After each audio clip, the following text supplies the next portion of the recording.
back to the channel. Bo Biddle. Hello, Ben Barber. What's up, dude? A little windy out here today. It is. Good thing you have this yeah. Pimp Daddy windbreaking. Really glad I brought this today. I, folks, have one too. It's a little different, but similar. Chomp Shop, quick shout out to them. Really appreciate working with those guys. But we're here for this today. Yeah. And there's only really one person we know that will have this. Where is it? Where are we? We're up here in Carthage at Vintage Planet. Vintage Planet. Info on the screen. Y'all hit him up for this car or one like it. Dude, what is this? This is so cool looking. So that was the first thing that I thought when I saw this. I was like, I think I know what I'm looking at, but it all looks so different. Right, there's so many different... I felt like I was looking at a few different things, but what it actually is a 1955 Porsche 356 Speedster wide-body replica. Replica, okay. So it is titled... So this is affordable is what you're saying? Yeah, actually, it is way more affordable than I thought, for sure. So you're buying it? Is that... Dude, you're interested. Well, Marcus said as soon as you drive it, you'll want it. We've driven it like a mile. Less than a mile. Their place is right there. What did you say right when you pulled in? You want it? Yeah. Or when I pulled down, I was like, oh, I totally got it. I was like, yep, I'm definitely going to want this thing. So that means for sure it's got to be a driver's car. If Bo Biddle's into it that much, definitely a driver's car. We usually start in the trunk, and I forgot the trunk is up there. I don't know why I moved this way. Would you like to take a look? I would like to see under your bonnet, if that's okay, sir. Well, with the well, he's talking real sweet to me. So the hood latch is actually in a familiar place. Yeah, it's like that little knobby knob there. We'll get into the interior here in a second while Bo gets that hood open or bonnet. We'll check these wheels out. Really nice wheels. And these mirrors, folks, are like so legit. Love the look of them. What you got up in here? Okay, so battery up front for weight. Yeah, here's your battery, here's your fuel, gas tank. And then this is the soft top and windows. Oh, okay, all right. It looks like there's a fair amount of room if that big old bag wasn't there. You can definitely stuff plenty of stuff down in there. Wow, I like it. I don't know that it's a traveler's car, right? What's that? It's not really a traveler's car. It's not. Well, I mean, I guess it depends. Nice. We've had some hood problems recently, Bo, so I'm glad you were able to get that one. Get it. That was awesome. Good movements there. So that's what's underneath there. Laughably, there is back seats, but clearly nobody's going to fit in there. Before we get too far into the interior, let's make our way to this this rear hatch area. And nice bulbous rear left fender and rear right fender. Those brake lights. I think I got it. Nice exhaust too. Brake lights are cool. Ooh. A lot of cars from back in the day, Bo, had these crazy bumpers. This one's kind of minimalistic. Yeah, I like that. They're a lot nicer than the big, huge ones you usually see. It's not a distraction. So underneath here we have, what, 1,600 cc's of pure fury. Yeah, absolutely. It's been rebuilt. It's been upgraded as we. I think he said it's cammed and yeah, it's got a new. It's got a new carburetor there. So it's rotted out, I guess, if you would. Probably. It's a peppy little thing. Maybe. What do you think? 8,500 horsepowers? Maybe. Maybe. Are we betting men? Here, I'm gonna hold this open while you start it. If that's all right. Yeah. And then I'll figure out how to close it, I guess.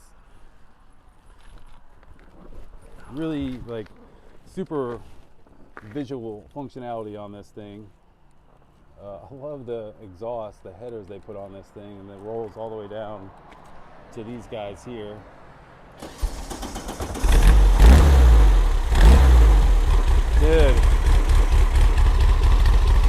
Dude, I want to buy this thing. When you started it, this whole engine just wobbled back and forth. It's wobbling really cool right now. It sounds good. That's so weird. That's that cam, folks. That's that cam. All right, I'm going to try to close this without breaking it. Got it. Bo Biddle, give me some revs.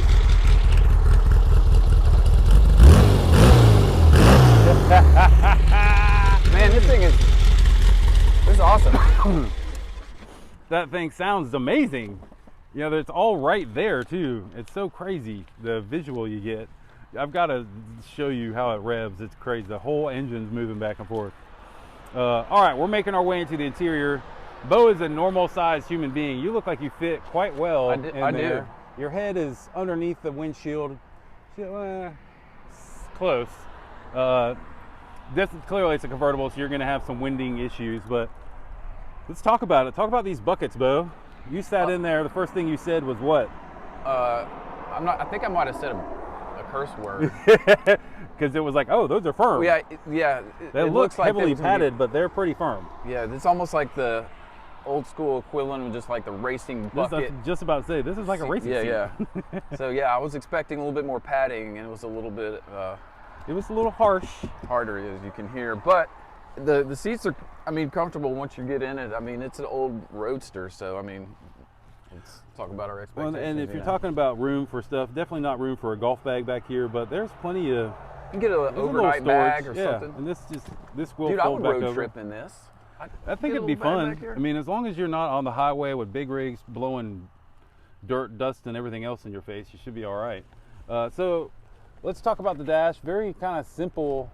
This is an old car, right? So it's got very simple functionality. I mean, like the fuse box is right there, and very few things plugged into it.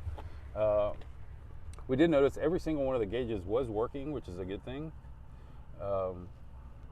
But overall, just like very basic but nice, right? Like it's not overdone. This could all be like super high grade leathers and stuff, but like. One thing that I like about it is that, well, anybody with a 911 knows like the visibility is. Yeah, like straight out. When you see folks. All of the, you can see all of the road in these old cars, and any of these 911s and Porsche variants. Just.